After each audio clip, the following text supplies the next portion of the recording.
Hey there. Introducing the episode real quick. Spirit 420 here. Today's episode is Sexcapades, Chapter 1, First NSA Online, or First Online NSA Encounter Remembered. I say that because it is in quotes, and I don't have the best memory. And I will say there are many more, so obviously this is going to be a running series because that's been a huge part of my life.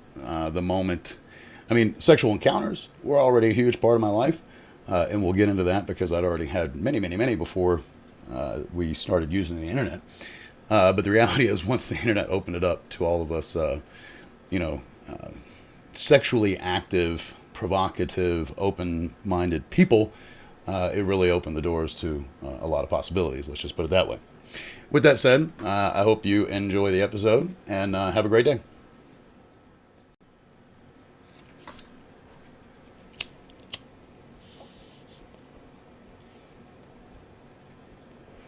One other thing I wanted to add before this episode starts, and I forgot it. There goes my cuckoo. What perfect timing. I meant to mention this about episode, I think it was episode 3, where I showed you I guess it was just the last episode. That's right.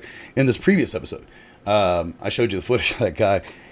I don't know if I made it clear, but the entire time the young woman that was with him just sat there. She couldn't even look me in the face. And I promise you, it was all done. It was clearly to me all done out of, showing her what a awesome dude he was. And I really feels like I hope that she saw the signs that if it was the first date or if it was early on in this relationship, that was a sign to run. But that was all I wanted to add. And I don't remember saying that in the last episode. And if I did, one thing I will say, I've alluded to it before, but I don't have the best memory, so I will probably repeat myself. If you can handle that, keep tuning in. I don't do it often, and if I do, I usually do it in a little bit better way. It's still the same information, but delivered in a slightly different way. Although many times it is literally just a repetitive thing, and hey, you're like, dude, shut up. But anyway, back to the episode. Enjoy it. Sexcapades. Hello, everyone. Spirit of 420 here because everything I do is so 420. As the intro states, all of my stories are factual, and I can prove it, and all the opinions are mine. Can't have them. But again, as I said before, you're more than welcome to share them. Just real quick, one of the strange things about me, and I'll go into more detail another time, but I name all of my smoking pieces. They all have a name. So, like, for instance, this is White Widow. You've seen the Mahogany Edition. For those of y'all that don't know what that is in reference to, just do a search for the Mahogany Edition. I'm sure you'll find it. So, quite frankly, kind of similar to my last recording, I have had just a trying couple of days. I don't want to be recording today, but I think I've made it clear. I feel like I have to, and there's a purpose to it, so I'm going to continue to do it.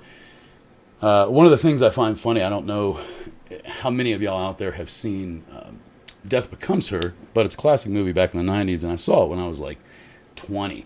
Hell, I might not even have been 20 yet. It was one of the first movies I saw with my first girlfriend, which I actually got like about a month before my 20th birthday. Regardless, it stars Bruce Willis as well as, what's her name? Goldie Hawn and Meryl Streep. Great movie. I don't want to give it all away, but one of the things that Bruce Willis's character, for instance, goes through in that particular film is a major change at 50. And I remember when I was watching it, I thought to myself, wow, I remember thinking at the time even, for some reason, this is, I need to remember this because my life is going to take a completely different change and in a different direction and have a different purpose. And that's exactly what's happening. It's happening right as I'm turning 50. So, moving forward, that's all I'm going to say on that. We'll come back around to that. We got plenty of time. I'm not going anywhere, and neither are y'all. And as usual, I am here with my coffee. Excuse the slurp if you hear it, but, hey, that's what happens when you drink coffee. It's what happens when you drink coffee. Today's episode is going to focus predominantly on sex, which I obviously mentioned Just a few things. I've already said it, but I am a polypansexual verse in a open marriage. And, it took years to come to all of those different terms and what they mean. But this story is about the first time that I can remember about, and of course, I have a stoner's memory, but this is the first time that I can remember actually going online and looking for a date. And it was shortly after the mother of my twins had left me. So obviously I was a horn dog and I was looking for something, something quick. And I came across this site, which I don't know if it's still up. I really don't care. But it was called Adult Friend Finder. And it was one of the first of its kind where you could be, whoever you want and look for whoever you want. Put up ads and all this kind of stuff. And one of the beautiful things they had was a free chat room where you could literally waste night after night without getting laid. Which I did until I finally got an encounter. And so much typing. Finally got an encounter. It was a husband and wife. Husband wasn't going to be involved, but the wife was, wanting la la la. So this is my first time, remember, and I go over there, and it's so trashy. I'm honestly, I didn't even do anything. That's, it was, of course it was the first, so like many, nothing happened because I was just grossed out. I could not, she wasn't the best looking woman, but that's beside the point. I can usually get horned up for just about anybody, quite frankly. But their place was so trashy. It was so dirty. I'm like, you have no personal hygiene. So, needless to say, it did not go well. And it was like a 45-minute drive. So, quite frankly, it's got to be pretty disgusting for you to drive 45 minutes as a horned up male and not get any. I'll just tell you that. But that was the reality of it. So, kind of like I alluded to earlier, it was a whole lot of typing for a number of nights to have a horrible experience. I will say this, things got better over time when it came to online, and now we're in the day of all these, there's 100 apps for every specific fetish you have. So regardless, keeping it sexually oriented, something strange about me was before my girlfriend, and I was out of treatment. I was out of my halfway house. I wasn't living with a counselor anymore. I think I was like 18, if I remember correctly, somewhere in there. But I was going to meetings every day, and these are AA meetings. And I was living with other sober guys who were in the program. And when that's happening, I'll just tell you, when you first kind of go away from that lifestyle, one of the big things you lean towards is sex, and you can easily become a sex addict, which I'm pretty sure I did. But needless to say, I think I can say that one here in this occasion. I found out, I don't know how many people remember these. I think they still make them, but they made these massagers, and they had this round kind of disc on the top and then a handle. So, I'm trying to think of something equivalent to it, but I really can't. Just think of like a rubberized outer edge on a saucer, if you will, on a stick, and this thing would just, vibrate, and you could massage yourself with it and all that kind of stuff. Well, I don't know why, a couple of 19, 20-year-olds, one of them owned it. I can't remember who had it, but I found it under the counter in the bathroom one day.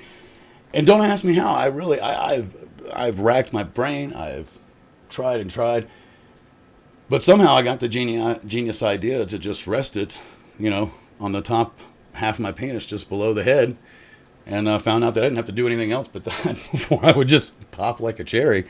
It would take like 20, 30 seconds, which I found just unbelievably delightful considering the scenario at the time where none of us were getting a whole lot of sex and we were at the prime of our sexual lives. So I think that's strange because, now it's commonplace, but back then that was not normal. Next, let's move on. Everything happens for a reason, keeping it sexual. I've alluded to it before, but I was raised by many, many lesbians. My mom was a lesbian from the time I was 4 and in a lesbian relationship until I was nearly into my 30s. She's been single for a while now. But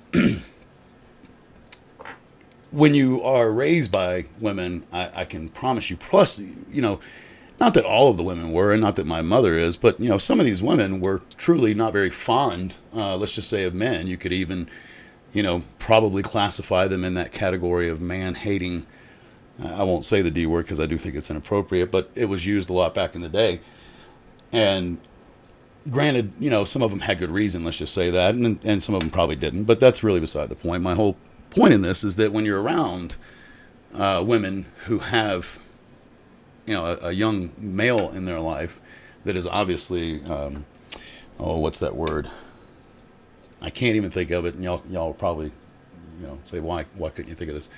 But nonetheless, when they're, at that age, they're very easy to manipulate or not manipulate, but to persuade. Because I look at it more persuasion and the insight and everything that all these women through the years gave me. I really do believe that I have an upper hand on the average man when it comes to understanding what a woman wants and what she needs. Now, does that mean that I have any better relationships? Hell no, I wouldn't have had a couple of bad days. And I love my wife, but we all argue, we all fight. We usually find something out of it, quite frankly. If you are in a relationship, then fighting is part of it. But back to the reality of what I was saying, again, having that and being raised like that was very strange, and it has given me a lot, deeper perspective and understanding of what women want and how they tick. And I still don't understand, so don't ask me questions. I just have a better intuition, I think. And, I was always described as a lesbian trapped in a man's body, probably very much so because of the way I was raised. So, I have a lot of these things. They're just natural. I can't pinpoint it. But what I can tell you is that I do feel a little bit more intuitive on what they're thinking and know when to take their hints and how to take them. Let's just say that. We'll leave it at that. Moving forward, or to end it, I should say. That kind of sounds funny. But again, I'm not having the best day in the world. Most people don't realize just how normal strange is. And that is part of why I'm here. It's part of what I'm trying to convey. And opinions out there, opinions really are like assholes. Everybody has one. Everybody else thinks that everyone's stinks. Mine, personally, stink like great coffee and wonderfully delicious weed from White Widow. Got a little coffee right there on my face. Probably could notice it from the camera, but hey, for those of you who are just listening, you couldn't see it, but I pointed it out anyway, because it just doesn't matter. With that said, I hope you enjoyed the episode. I'll be back again in a couple of days. Take care. Oh, one last thing. If you didn't notice or you don't know who he is, this is Mr. Bob Ross. And I just have to give a moment because I wear this shirt with great pride. I was obviously alive when he was still making his shows.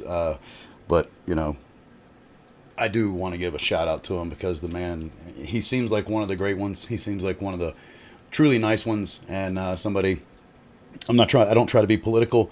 But if I wear somebody's shirt, obviously, I have feelings about them and feel like, it's necessary to at least state that, particularly on a video channel. So again, a shout out to Bob Ross, to his family. He was great. He was awesome. I love what he's brought to it, and I love the respect that we continue to see throughout the years with him. So that was all. Have a great day. Bye-bye. Till next episode. Final thought, and again, I think I alluded to it. I won't bother even hitting anything right now or picking up my coffee or anything stupid like that. I just wanted to make sure that I got this thought to you. All the shows aren't going to be equally as great, and all my stories aren't going to be equally as great. My attitude won't be equally as great, but what I will tell you is I'm going to be consistent. I'm going to be doing this. I've made a commitment to God and myself to do this.